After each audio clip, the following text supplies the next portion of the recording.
Hello everyone, Radhe Radhe. आप सभी को दिवाली की ढेर सारी शुभकामनाएं। आज के वीडियो में हम देखेंगे कि जब दिवाली पे हम लक्ष्मी पूजन करते हैं तो अगले दिन उसकी चौकी कैसे उठाते हैं। तो सबसे पहले तो जिस टाइम पे दिवाली पे शाम को हम लक्ष्मी पूजन करते हैं तो जो भी भोग प्रसादी हम चढ़ाए हैं तो परिवार में सभी सदस्यों को प्रसाद स्वरूप हम बांट देते हैं। इसके साथ ही हम एक लाल रंग का थैली या कपड़ा ले लेते हैं और जो भी लक्ष्मी जी की प्रिय चीजें होती है ना, हल्दी, सुपारी, कमलगट्टा, गोमती चक्र, पूरी वगैरह जो आपने चढ़ाए हैं उनको ये थैली में डाल के हम पोटली बना लेते हैं, लक्ष्मी पोटली जिसको कहते हैं। तो लक्ष्मी पूजन के बाद ही ये सारा सामान इस थैली में डाल के लक्ष्मी जी को दिखा के और धूप दीप दिखा के हम अपने लॉकर में रख देते हैं। अगर आपने ये चीजें चढ़ाई हैं तो ये सारी चीजें जो पैसा है, सिक्का है, ये सारी चीजें डाल देते हैं। अगर आप लक्ष्मी पोटली बनाते हैं जो लक्ष्मी जी की प्रिय चीजें हैं तो लक्ष्मी पूजन के बाद ही पोटली में डालकर हम अपने लॉकर में रख लेते हैं। सबका मन में ये प्रश्न आती है जो ये पोटली हमें कब रखनी है,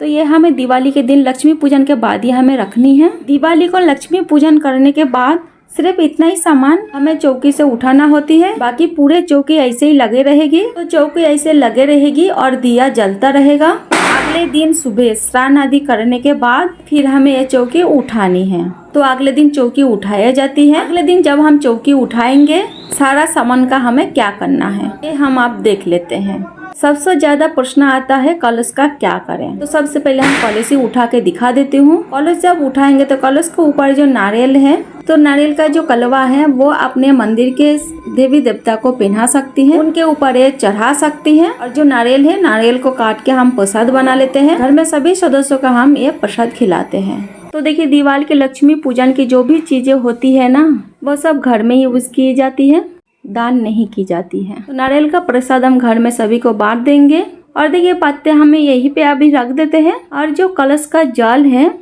तो उसी जल के छींटे हम पहले पूरे घर में लगाएंगे। तो आप हाथ से भी छींटे लगा सकती हैं, तो फूल आदि से भी आप छींटे लगा सकते हैं। तो हम पूरे घर में छींटे लगा देंगे। उसके बाद ये जो जल है हम पौधों में सींच देंगे। और हम जब जल सींचेंगे इसमें से जो सुपारी और सिक्का निकलेगा वो हमें रख लेना है। सिक्के को हम अपने पास रखेंगे और सुपारी को हम दोबारा पूजा में यूज कर लेंगे। और बाकी जो लोटा में जल है वो हम पौधों में सींच देंगे और लोटे को साफ करके हम दोबारा यूज करेंगे। इसके बाद जो पान के पत्ते पे हम भोग चढ़ाए थे उसको अगले दिन उठाना है, तो इसको प्रसाद स्वरूप हम ग्रहण कर लेंगे। उसके बाद जो धनिया है धनिया हम किचन पे रख देंगे और थोड़ा सा हम गमले में डाल देंगे। इसके बाद जो भी हम सप्तो धान लिए हैं, 7 अनाज जो हम लिए हैं ये हमें घर में यूज करना है। जो भी हम चावल लिए हैं, चावल जिस पे रखते हैं हम उसमें रख देंगे।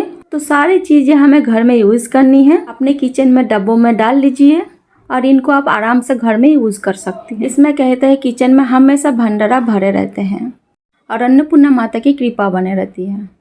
तो ये सारे आपको घर में रखनी है। और जो भी श्रृंगार का सामान हम माता को अर्पित किए थे हम खुद पहन लेंगे।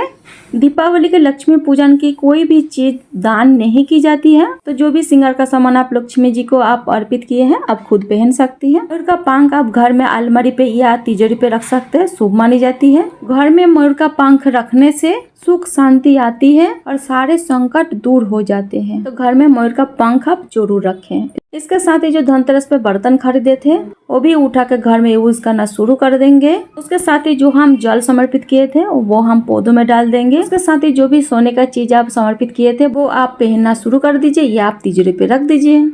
उसके बाद जो भी पीतल का दिए हम प्रज्वलित किए थे वो धो के हम दोबारा पूजा में यूज करेंगे।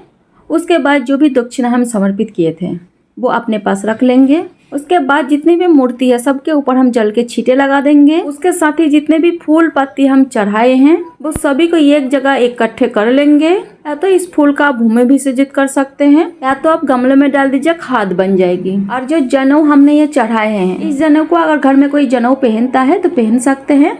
और घर में अगर कोई जनेऊ नहीं पहनता है, जो भगवान में हम जनेऊ चढ़ाए हैं ना, मंदिर में जो मूर्तियां हैं उनको हम चढ़ा सकते हैं। और अगर लक्ष्मी माता का आप चुनरी चढ़ाए हैं तो वो भी आप चढ़ा सकते हैं। और जो भी हमने लक्ष्मी जी गणेश जी का मूर्तियां लिए हैं, अगर आपने चांदी पीतल तांबे का अगर लक्ष्मी जी गणेश जी लिए हैं तो जल के छींटे लगा के मंदिर में आप स्थापित कर लीजिएगा। और अगर आपने मिट्टी का मूर्ति लिए हैं तो उनके विसर्जन किया जाते हैं। अगर आपके आसपास गंगा जी है या नदी है, विसर्जन करके आप आ सकते हैं, या जल के छींटे लगाकर लाल कपड़े में लपेटकर घर पे भी रख सकते हैं। जल के छींटे लगाना जो होता है ना, वो एक विसर्जन का स्वरूप होता है। आप चाहे तो जल में विसर्जन कर सकते हैं या फिर आप घर पे रख सकते हैं।